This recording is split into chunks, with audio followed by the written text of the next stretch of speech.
আমি টুকটাক চা পান করি। এই বাক্যে টুকটাক এর জন্য ইংলিশ কি লিখব? আজকে আমরা টুকটাক দিয়ে বাক্য তৈরি করে সেগুলিকে কিভাবে ইংরেজি করতে হয় তা আমরা শিখতে চলেছি।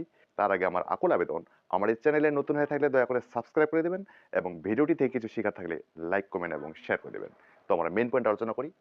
আমি টুকটাক চা পান করি।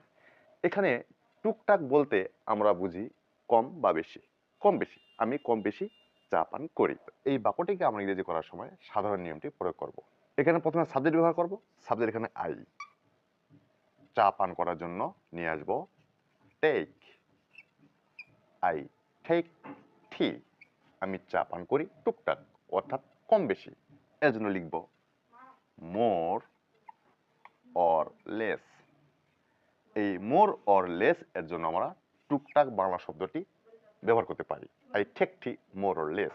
আমি কম বেশি চা পান করি। আমি টুকটাক চা পান করি। এটা কম বেশি সত্য। এটার জন্য নিয়ে আসবো it is more or less true. It's more or less true. এটি কম বেশি সত্য।